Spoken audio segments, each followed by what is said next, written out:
ಗೆಳೆಯ ಎಷ್ಟು ದಿನ ಆಗಿತ್ತು ಈ ಥರ ಜಾಲಿ ಪಾರ್ಟಿ ಮಾಡಿ. ನಾನಂತೂ ಡಿಸೈಡ್ ಮಾಡ್ಬಿಟ್ಟಿದ್ದೀನಪ್ಪ, ಸಖತ್ ಮಜಾ ಮಾಡ್ಬೇಕು ಇವತ್ತು. ನನ್ನ ಮಗ ಇಂಥದಕ್ಕೆ ಕಾಯ್ತಾ ಇರ್ತೀಯಲ್ವ ನೀನು? ಮತ್ತೆ ಇವೆಲ್ಲ ಇಲ್ಲಾಂದ್ರೆ ಲೈಫಲ್ಲಿ ಒಂಥರ ಗಮ್ಮತ್ತ ಇರಲ್ಲ ಕಣ. ಇಲ್ಲಾಂದ್ರೆ ಲೈಫ್ ಒಂಥರ ಡ್ರೈ ಆಗ್ಬಿಡುತ್ತೆ, ಸುಖನೇ ಇರಲ್ಲ. ನೋಡು, ಕೆಲಸ ಮಾಡೋವಾಗ ಕಷ್ಟಪಟ್ಟು ನಿಯತ್ತ ಕೆಲಸ ಮಾಡಬೇಕು, ಎಂಜಾಯ್ ಮಾಡೋವಾಗ ಚೆನ್ನಾಗಿ ಎಂಜಾಯ್ ಮಾಡ್ಬಿಡ್ಬೇಕು. ಆಗ್ಲೇ ಲೈಫು ಬ್ಯಾಲೆನ್ಸ್ಡ್ ಆಗಿರೋದು. ಅದು ನಿಜ ಅನ್ನು. ಅದು ನಿಜ ಅಲ್ಲ, ಅದೇ ನಿಜ. ನಾವ್ ಯಾವಾಗ್ಲೂ ಇದು ಸ್ವಲ್ಪ ಜಾಸ್ತಿ ಆಯ್ತು ಕಣ. ಎಣ್ಣೆನಾ ಮಾತು ಕಮ್ಮಿ ಮಾಡ್ಕೊಳಕ್. ಯಾರಪ್ಪ ಇಷ್ಟೊತ್ತಲ್ಲಿ ಫೋನು?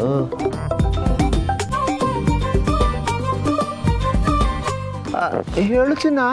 ಎಲ್ಲಿದ್ಯಾ? ಇನ್ನೆಲ್ಲಿದ್ದೀನಿ ಚಿನ್ನ? ಆಫೀಸಲ್ಲಿದ್ದೀನಿ. ಕಾಯಕವೇ ಕೈಲಾಸ ಅಲ್ವಾ? ಈ ಡ್ರಾಮಾ ಡೈಲಾಗ್ ಎಲ್ಲ ಸಾಕು, ಬೇಗ ಬಾ. ಎಷ್ಟೊತ್ತಾಗುತ್ತೆ? ಅದು ಇವತ್ತು ಒಂದು ಇಂಪಾರ್ಟೆಂಟ್ ಹೈ ವೋಲ್ಟೇಜ್ ಮೀಟಿಂಗ್ ಇದೆ, ಮುಗಿತಿದ್ದಂಗೆ ಬಂದ್ಬಿಡ್ತೀನಿ. ಆದರೆ ಪ್ರಾಬ್ಲಮ್ ಏನು ಅಂದರೆ ಅದು ಮುಗಿದ ಮೇಲೆ ಒಂದು ಗೆಟ್ ಟುಗೆದರ್ ಪಾರ್ಟಿ ಬೇರೆ ಇಟ್ಕೊಂಡ್ಬಿಟ್ಟಿದ್ದೀವಿ. ಪಾರ್ಟಿ ಅಂದಮೇಲೆ ಲೈಟಾಗಿ ಒಂದು ಸ್ವಲ್ಪ ಚೂರು ತಗೋಬೇಕಲ್ವಾ? ತಗೊಂಡು ಬೇಗ ಬಂದ್ಬಿಡ್ತೀನಿ, ಓಕೆನಾ? ಹೀಗೆ ಹೇಳಿನೇ ಎಲ್ಲದಕ್ಕೂ ಪರ್ಮಿಷನ್ ತೊಗೊಂಡ್ಬಿಡ್ತೀಯ. ಸರಿ ಸರಿ, ಸ್ವಲ್ಪ ನೋಡ್ಕೊಂಡು ಕುಡಿ. ಅದು ನೀರಲ್ಲ, ಎಣ್ಣೆ ಅನ್ನೋದು ನೆನಪಿರ್ಲಿ. ಆಯ್ತು ಚಿನ್ನ, ಹಂಗೆ ಮಾಡ್ತೀನಿ. ಲಿಮಿಟ್ ಬಿಟ್ಟು ಜಾಸ್ತಿ ತಗೊಳ್ಳಲ್ಲ, ಓಕೆನಾ? ಹುಷಾರು, ಟೇಕ್ ಕೇರ್, ಬಾಯ್, ಗುಡ್ ನೈಟ್. ನೀನು ಕೊಡಲ್ವಾ? ಗುಡ್ ನೈಟ್ ಅಮ್ಮ. ಅಮ್ಮ ಹೆಂಗೆ ಮ್ಯಾನೇಜ್ ಮಾಡಿದ್ದು?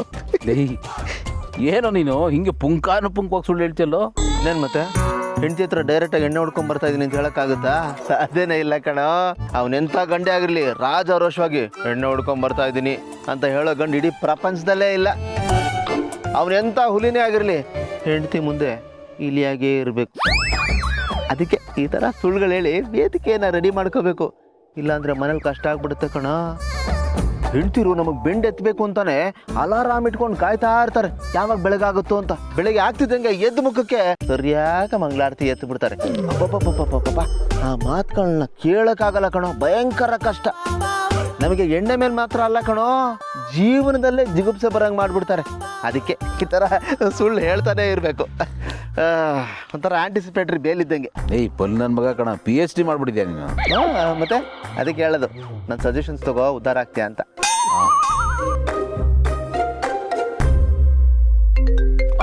ಹಿಂಗೆ ಫೋನು ಭೂಮಿಕಾ.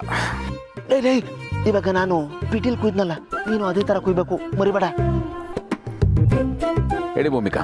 ಗೌತಮ್ ಅವರೇ, ಇನ್ನೂ ಆಫೀಸಲ್ಲೇ ಇದ್ದೀರಾ? ಇಲ್ಲ, ಇಲ್ಲೇ ಮನೇಲಿದ್ದೀನಿ. ಮನೆಗೆ ಬಂದ್ಮೇಲೆ ಫೋನೇ ಮಾಡಿಲ್ಲ ನಂಗೆ. ಏನ್ ಮಾಡ್ತಿದ್ದೀರಾ? ಏನಿಲ್ಲ, ನಾನು ಮತ್ತೆ ಆನಂದ ಇಬ್ರು.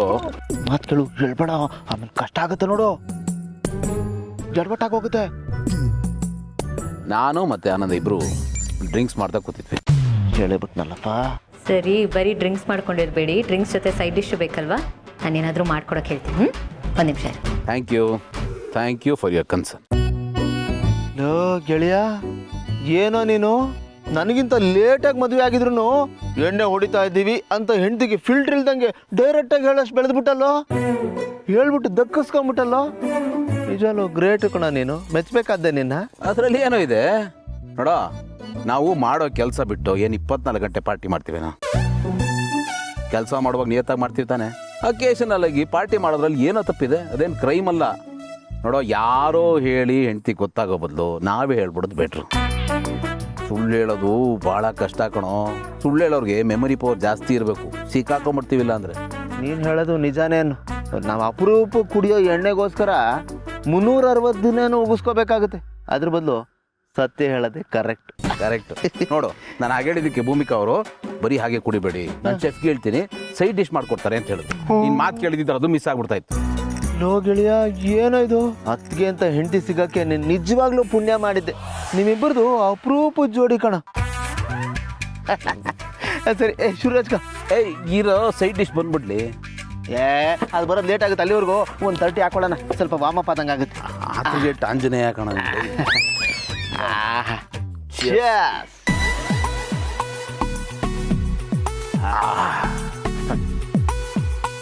ಬತ್ತು ನೋಡು. Thank you.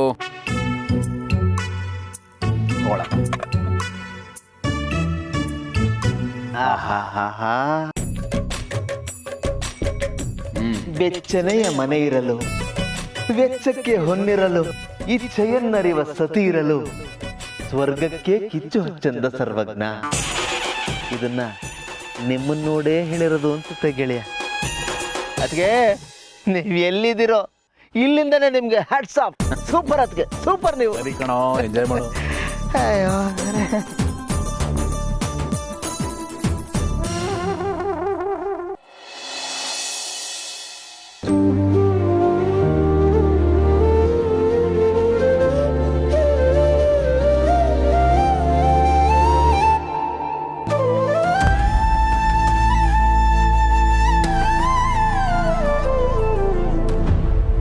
ಅಪ್ಪ,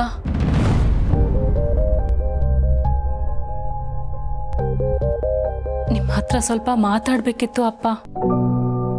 ಮಾತಾಡೋಕ್ಕೆ ಏನು ಉಳಿದಿದೆ? ಅಪ್ಪ, ನಿಮ್ಮ ಹತ್ರ ಈ ವಿಷಯನ ಮುಚ್ಚಿಡ್ಬೇಕು ಅನ್ನೋ ಯಾವ ಉದ್ದೇಶನೂ ನಮ್ಗಿರ್ಲಿಲ್ಲ ಅಪ್ಪ. ಜಯದೇವ್ ಅವ್ರ ಜೊತೆ ಮದುವೆ ಫಿಕ್ಸ್ ಆಗೋಕ್ಕೆ ಮುಂಚೆಯಿಂದಾನೇ ನಾನು ಪಾರ್ಥ ಅವರು ಪ್ರೀತಿಸ್ತಾ ಇದ್ವಿ. ಆ ವಿಷಯನ ನಿಮ್ಮ ಹತ್ರ ಹೇಳಬೇಕು ಅಂತಾನೂ ಇದ್ವಿ. ಅಷ್ಟರಲ್ಲಿ ಅಕ್ಕ ಭಾವ ಮದುವೆ ಪ್ರಪೋಸಲ್ನ ತಗೊಂಡು ನಮ್ಮ ಮನೆಗೆ ಬಂದರು. ನನ್ನ ತಮ್ಮನಿಗೆ ಅಪೇಕ್ಷೆನ ತಂದ್ಕೋಬೇಕು ಅಂತ ನಾವು ಆಸೆ ಪಟ್ಟಿದ್ದೀವಿ. ನಾನು ಪಾರ್ಥ ಅವ್ರ ಜೊತೆನೇ ನನ್ನ ಮದುವೆ ಫಿಕ್ಸ್ ಆಗ್ತಾ ಇದೆ ಅಂತ ಆ ಮದುವೆನ ಒಪ್ಕೊಂಡ್ಬಿಟ್ಟೆ. ಆಮೇಲೆ ಗೊತ್ತಾಯ್ತು ಆ ಮದುವೆ ಪ್ರಪೋಸಲ್ ಪಾರ್ಥ ಅವ್ರ ಜೊತೆ ಅಲ್ಲ, ಜಯದೇವ್ರ ಜೊತೆ ಅಂತ. ಅಷ್ಟರಲ್ಲೆಲ್ಲ ಕೈ ಮೀರಿ ಹೋಗಿತ್ತು ಅಪ್ಪ. ನನ್ನ ಮತ್ತೆ ಜಯದೇವ್ ಅವ್ರ ಮದುವೆ ಬಗ್ಗೆ ಎರಡೂ ಮನೆಯವರು ತುಂಬ ಕನಸುಗಳನ್ನ ಕಟ್ಕೊಂಡಿದ್ರಿ. ಅದಕ್ಕೆ ನಾನು ಪಾರ್ಥ ಅವರು ಇಬ್ಬರೂ ಸೇರಿ ನಿಮ್ಮ ಖುಷಿನ ಹಾಳು ಮಾಡೋದು ಬೇಡ ಅಂತ ನಮ್ಮ ಪ್ರೀತಿನ ತ್ಯಾಗ ಮಾಡೋದಕ್ಕೆ ರೆಡಿ ಆದ್ವಿ. ಈಗ ನಾವಿಬ್ರು ನಮ್ಮ ಖುಷಿಗಿಂತ ನಮ್ಮ ಮನೆಯವ್ರ ಖುಷಿನೇ ಬಯಸೋರಲ್ವಾ? ನಾನು ನನ್ನ ಪ್ರೀತಿನ ನನ್ನ ಮನೆಯವ್ರಿಗೋಸ್ಕರ ತ್ಯಾಗ ಮಾಡ್ತೀನಿ. ಆದರೆ ಆಮೇಲೆ ಏನಾಯಿತು ಅಂತ ನಿಮಗೆ ಗೊತ್ತು ಅಲ್ವಾ ಅಪ್ಪ? ಆಗಬೇಕಾಗಿರೋ ಮದುವೆ ನಿಂತು ಹೋಯ್ತು. ನಾವಿಬ್ರು ಮತ್ತೆ ಒಂದಾದ್ವಿ. ಆದರೆ ಆಗ್ತಾನೆ ಮದುವೆ ನಿಂತಿತ್ತಲ್ವಾ? ನೀವು ನಿಮ್ಮ ಒದ್ದಾಟದಲ್ಲಿದ್ರಿ. ಅಂಥ ಸಮಯದಲ್ಲಿ ನಾವು ನಮ್ಮ ಪ್ರೀತಿನ ಹೇಳಿದ್ರೆ ಅದು ಚೆನ್ನಾಗಿರಲ್ಲ ಅಂತ ಸುಮ್ಮನಾಗೋದ್ವಿ ಅಪ್ಪ. ಒಂದು ಒಳ್ಳೆ ಸಮಯನ ನೋಡಿ ನಮ್ಮ ಪ್ರೀತಿ ವಿಷಯನ ಹೇಳೋಣ ಅಂತ ಇದ್ವಿ. ಅಷ್ಟರಲ್ಲಿ ಹೀಗೆಲ್ಲ ಹಾಕೋಯ್ತು. ಈಗ ಸಿಕ್ಕ ಬಿದ್ದ ಮೇಲೆ ಈ ಮಾತು ಹೇಳ್ತಾ ಇದ್ದೀರಾ? ನಿಮಗೆ ನೀವು ಸರಿಯಾಗಿದ್ದೀವಿ ಅಂತ ಗ್ಯಾರಂಟಿ ಇದ್ದ ಮೇಲೆ ಮೊದಲೇ ಬಂದು ನಮ್ಮ ಹತ್ರ ಮಾತಾಡಬೇಕಾಗಿತ್ತು. ಹೀಗೆ ಸಿಕ್ಕ ಬಿದ್ದ ಮೇಲೆ ಹೇಳ್ಕೊಳ್ಳೋದಲ್ಲ. ಹೇಳಬೇಕು ಅಂತ ಅಂದ್ಕೊಂಡಿದ್ವಿ, ಅದು ಹಾಗಾಯ್ತು ಹೀಗಾಯ್ತು ಅಂತ. ಹೇಳ್ಕೊಳ್ಳೋದಕ್ಕಿರೋ ಭಯ ಕದ್ದು ಮುಚ್ಚಿ ಸುತ್ತಾಡಬೇಕಾಗಿರಲಿಲ್ಲ ಅಲ್ವಾ?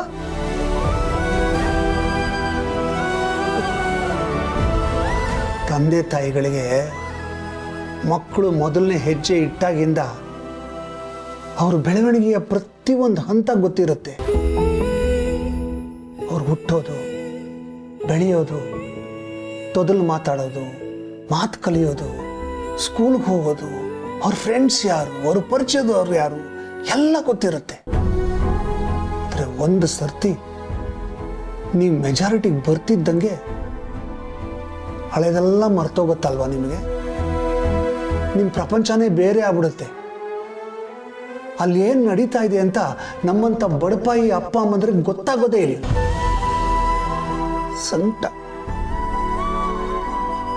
ಸಂಕಟ ಆಗತ್ತೆ. ನೀವು ಯಾರನ್ನೋ ಪ್ರೀತಿ ಮಾಡ್ತೀರಾ, ಅದು ಊರ್ನವ್ರಿಗೆಲ್ಲ ಗೊತ್ತಾಗತ್ತೆ. ಆಮೇಲೆ ಕೊನೆಗೆ ನಮಗೆ ಗೊತ್ತಾಗತ್ತೆ.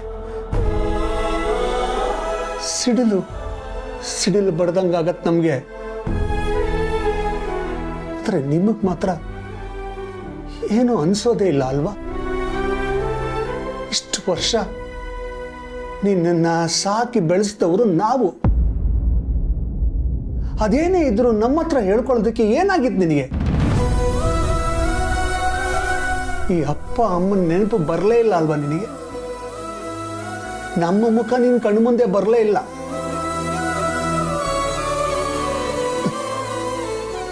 ಹೇಗೆ ಬರೋಕ್ ಸಾಧ್ಯ? ಪ್ರೀತಿ ಅನ್ನೋದು ಆವರಿಸ್ಕೊಂಡ್ಬಿಟ್ಟಿರುತ್ತೆ ನಿನಗೆ. ನಿಮ್ಗಳ ಕಣ್ಣಿಗೆ ನಾವೆಲ್ಲ ಕಾಣಿಸೋದೇ ಇಲ್ಲ, ಲೆಕ್ಕಕ್ಕೆ ಇರಲ್ಲ ಅಲ್ವಾ? ಅಪ್ಪ ಪ್ಲೀಸ್ ಅಪ್ಪ, ಈ ರೀತಿ ಎಲ್ಲ ಮಾತಾಡಬೇಡಿ ನೀವು. ನಾವು ಎಲ್ರ ಥರ ಅಲ್ಲ ಅಪ್ಪ, ಪ್ಲೀಸ್ ನಮ್ಮನ್ನು ಅರ್ಥ ಮಾಡ್ಕೊಳ್ಳಿ.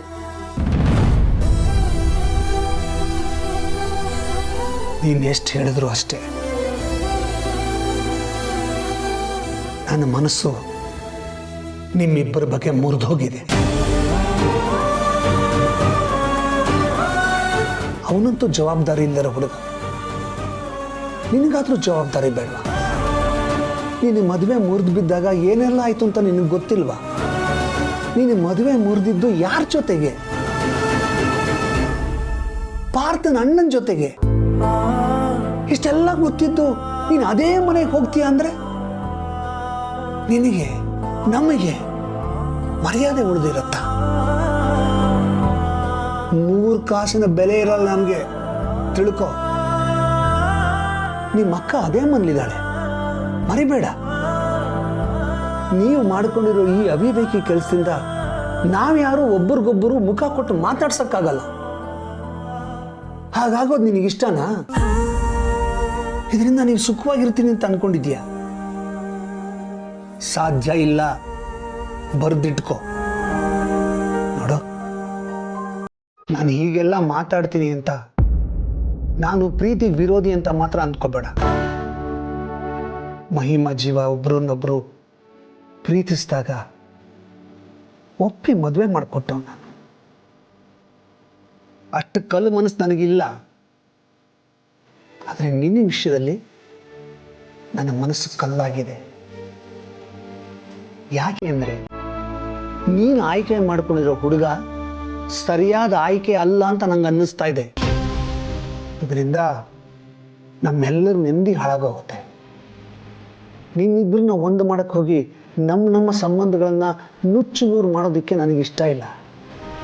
ಹಿಡಿದಿರೋ ಸಮಸ್ಯೆನ ಮೈ ಮೇಲೆ ಹೇಳ್ಕೊಡೋದಕ್ಕೆ ನಾನಂತೂ ಸುತಾರಾಮ್ ರೆಡಿ ಇಲ್ಲ. ಅದಕ್ಕೆ ಹೇಳ್ತಾ ಇದ್ದೀನಿ, ಅವನನ್ನ ಮರ್ತು ಬಿಡು.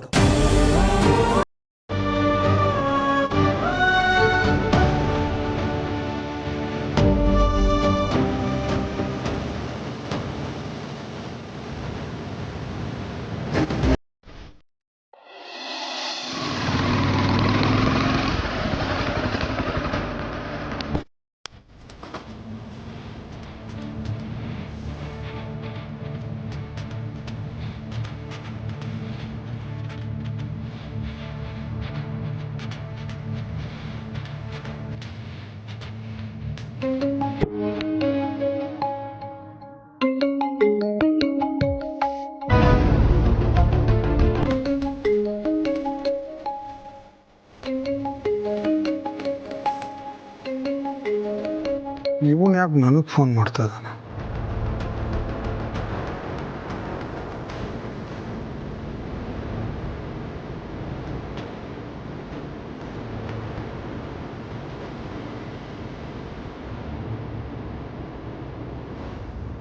ಅಪ್ಪ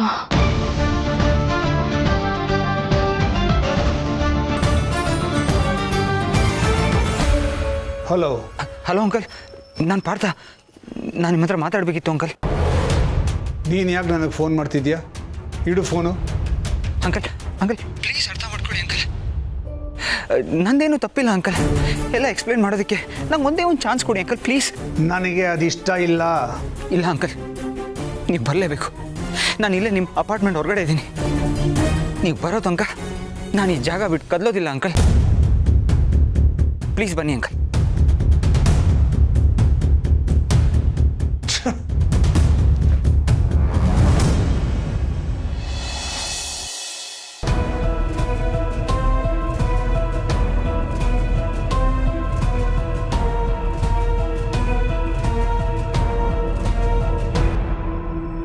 ಸಿಸ್ಟರ್, ಇದೇನಿದು? ಹೋಗುವಾಗ ತಂಗಾಳಿ ಥರ ಹೋದೆ, ಬರುವಾಗ ಬಿರುಗಾಳಿ ಥರ ಫೋರ್ಸಲ್ಲಿ ಬರ್ತಾ ಇದೆಯಾ? ಈ ವಾಯ್ಬಾರ ಕುಸಿತಕ್ಕೆ ಅಂದರೆ ಈ ಕೋಪಕ್ಕೆ ಕಾರಣ ಏನು ಅಂತ ಕ್ಲಬ್ಬಲ್ಲಿ ಏನಾದರೂ ಆಯ್ತಾ? ಅಥವಾ ಯಾರ ಜೊತೆಗಾದರೂ ಮಾತಿಗೆ ಏನಾದರೂ ಮಾರಾಮಾರಿ ಆಯ್ತಾ ಹೇಗೆ? ಅಂಥದ್ದೇನಿಲ್ಲ ಅಣ್ಣ, ಇದು ಬೇರೆನೆ. ಬೇರೆ ಏನಂದರೆ ಏನಾಯ್ತು ಹೇಳಿ ಸಿಸ್ಟರ್. ನಂತರ ಮುಚ್ಚುಮರೆ ಯಾಕೆ? ನಾನು ನಿನ್ನ ಅಣ್ಣ ಅಲ್ಲವಾ? ಏನಿಲ್ಲ ಅಣ್ಣ, ಅದು ಇವತ್ತು ಕ್ಲಬ್ಬಲ್ಲಿ ಒಂದು ಸ್ವಲ್ಪ ಹಣ ಸೋತೆ. ಸ್ವಲ್ಪ ಆದರೆ ಎಷ್ಟು? 20 ಲಕ್ಷ. 20 ಲಕ್ಷನಾ? ಏನು ಸಿಸ್ಟರ್ ಇದು? ಉಣ್ಣಂಗಿಲ್ಲ ತಿನ್ನಂಗಿಲ್ಲ 20 ಲಕ್ಷ ಸೋತ್ಬಿಟ್ಟೆ ಅಂತಿದೆಯಲ್ಲ ಸಿಸ್ಟರ್. ಒಂದು ದಿನಕ್ಕೆ 20 ಲಕ್ಷ ಮುಡಿಸ್ ಮಾಡಿ ಬಂದಿದೆಯಲ್ಲ, ಅದೇನೋ ದುಡ್ಡ ಅಥವಾ ಕಡಲೆಪುರಿನ? ಇಟ್ಸ್ ಓಕೆ ಅಣ್ಣ, 20 ಲಕ್ಷ ತಾನೆ. ನನಗೆ ಹಣ ಕಳ್ಕೊಂಡಿದ್ದಕ್ಕೆ ಬೇಜಾರಿಲ್ಲ, ಎಲ್ಲರ ಮುಂದೆ ಸೋತ್ನಲ್ಲ ಅದಕ್ಕೆ ಬೇಜಾರು. ಅಷ್ಟಕ್ಕೂ ನಮಗಿರೋ ಸಾವಿರಾರು ಕೋಟಿಯಲ್ಲಿ ಒಂದು 20 ಲಕ್ಷ ಹೋದರೆ ಏನಾಯಿತು? ಇದೆಲ್ಲ ಒಂದು ಲೆಕ್ಕನ? ನಮಗಿದು ಲೆಕ್ಕ ಅಲ್ಲದೆ ಇರ್ಬೋದು, ಆದ್ರೆ ನಿನ್ನ ಸೊಸೆ ಆ ಬುರ್ನಾಸ್ ಭೂಮಿಕಾ ಲೆಕ್ಕ ಕೇಳ್ತಾಳಲ್ಲ. ಏನು ಹೇಳ್ತೀಯ? ಈಗ ನೀನು ಸಡನ್ನಾಗಿ ಬುರ್ನಾಸ್ ಭೂಮಿಕನ ಹತ್ರ ಹೋಗಿ 20 ಲಕ್ಷ ಬೇಕು ಅಂತ ಕೇಳಿದಾಗ ಯಾಕೆ ಏನು ಅಂತ ಪ್ರಶ್ನೆ ಬರುತ್ತಲ್ಲ, ಅದಕ್ಕೆ ಏನು ಉತ್ತರ ಕೊಡ್ತೀಯ ಸಿಸ್ಟರ್? ಈಗ ನೀನಲ್ಲ ಯಜಮಾನಿ, ಅವಳು. ಇದು ನೆನಪಿರಲಿ ಸಿಸ್ಟರ್. ಈಗ ನೀನು ಕಳ್ಕೊಂಡಿರೋ ದುಡ್ಡನ್ನು ಅವಳ ಹತ್ರ ಹೆಂಗೆ ಕೇಳ್ತೀಯ ಸಿಸ್ಟರ್? ಅದನ್ನ ಹೆಂಗೆ ತೀರಿಸ್ತೀಯ? ಹೆಂಗೆ ಅಂದರೆ ಗೌತಮ್ ಹೇಳಿದಾನಲ್ಲ, ಕೇಳು ಕೊಡ್ತಾಳೆ ಅಂತ. ಕೇಳ್ತೀನಿ, ಕೊಡ್ತಾಳೆ. ಕೊಡಲೇಬೇಕು, ಅವಳಿಗೆ ಬೇರೆ ಆಪ್ಷನ್ನೇ ಇಲ್ಲ.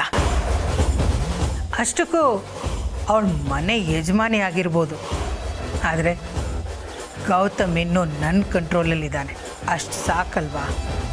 ಅವನೊಬ್ಬ ಇದ್ದರೆ ಸಾಕು, ನಾವು ಎಲ್ಲ ಇದ್ದ ಹಾಗೆ. 100 ಆನೆ ಬಲ ಅನ್ನೋ. ಆದರೂ ಸಿಸ್ಟರ್, ನನಗೆ ಯಾಕೋ ಇದು ಸರಿ ಕಾಣ್ತಾ ಇಲ್ಲ ಅಲ್ಲ. ಚೂಚಾಡಿ ದುಡ್ಡು ಕಳ್ಕೊಂಡು ಸೊಸೆ ಮುಂದೆ ಹೋಗಿ ಭಿಕ್ಷೆ ಬೇಡ್ಕೊಳ್ತಾ ನಿಂತ್ಕೊಂಡ್ರೆ ದುಡ್ಡಿನ ಜೊತೆ ಮಾನ ಮರ್ಯಾದೆನೂ ಹೋಗುತ್ತಲ್ಲ, ಅದನ್ನೆಲ್ಲಿಂದ ತರ್ತೀಯ ಸಿಸ್ಟರ್? ಅಣ್ಣ, ಸ್ವಲ್ಪ ಸುಮ್ಮನೆ ಇರ್ತೀಯಾ? ಅಂಡರ್ಸ್ಟ್ಯಾಂಡ್. ನಂದೇ ನನಗಿದೆ ಅಂತಂದರೆ ನಿಂದು ಬೇರೆ. ಓಕೆ.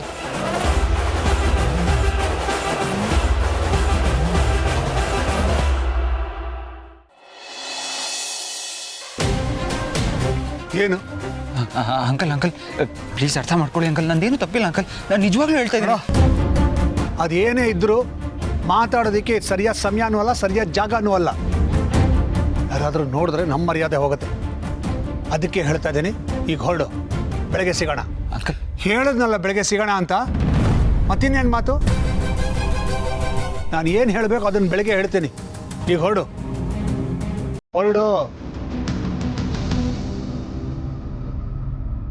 ಸರಿ ಅಂಕಲ್.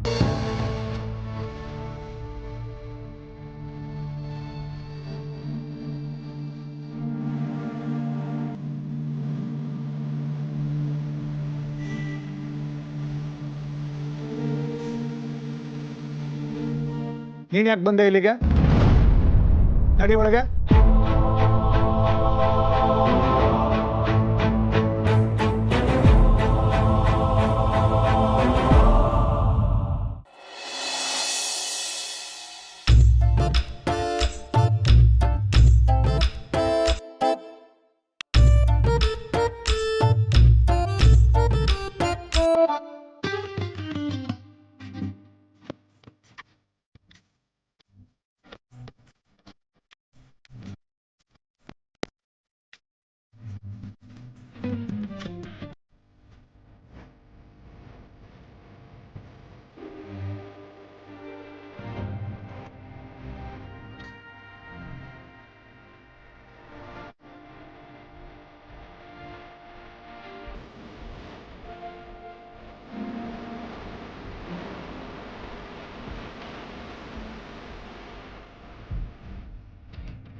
ಯಾಕಪ್ಪ ಹಿಂಗಾಗ್ತದೆ? ಬರ್ತಿಲ್ಲ. ಡ್ರಿಂಕ್ಸ್ ಮಾಡಿದ್ರೆ ನಿದ್ದೆ ಬರ್ತಾ ಇಲ್ಲ.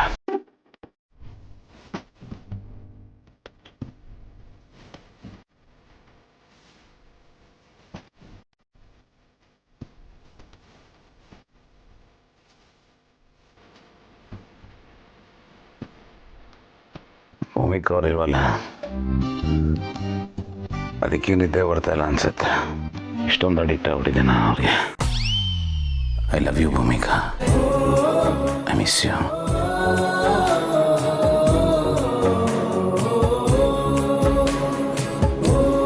ಮೋಸ್ಟ್ಲಿ ನಾನು ಗೌತಮವ್ರನ್ನ ತುಂಬಾ ಮಿಸ್ ಮಾಡ್ಕೋತಿದ್ದೀನಿ. ಇಲ್ಲ, ನಾನು ಅವ್ರ ಗೊರ್ಕೆನ ಮಿಸ್ ಮಾಡ್ಕೋತಿದ್ದೀನಿ. ಗೊರ್ಕೆಯಲ್ಲಿ ಒಂಥರ ಮೆಲೋಡಿ ಇದೆ ಅಂತ ನನಗೆ ಇವತ್ತೇ ಅರ್ಥ ಆಯಿತು. I miss you Gautam, I miss your ಗೊರ್ಕೆ. ಭೂಮಿಕಾ ಅವ್ರ ನೆನಪಲ್ಲಿ ಈ ಡ್ರಿಂಕ್ಸಿಗೆ ಕೆಲಸನೇ ಮಾಡ್ತಿಲ್ಲ. ಮೊದಲೆಲ್ಲ ಡ್ರಿಂಕ್ಸ್ ಮಾಡೋ ನಿದ್ದೆ ಬರೋದು, ಇವತ್ತು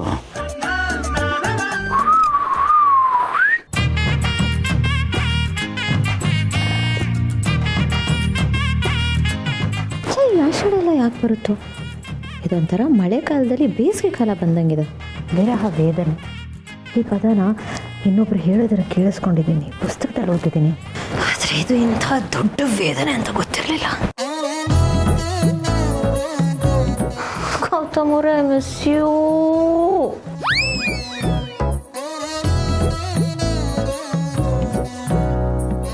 ಕಾರಿಡಾರಲ್ಲಿ ವಾಕ್ ಮಾಡ್ತೀನಿ, ಆಗ್ಲಾದ ನಿದ್ದೆ ಬರ್ಬೋದು.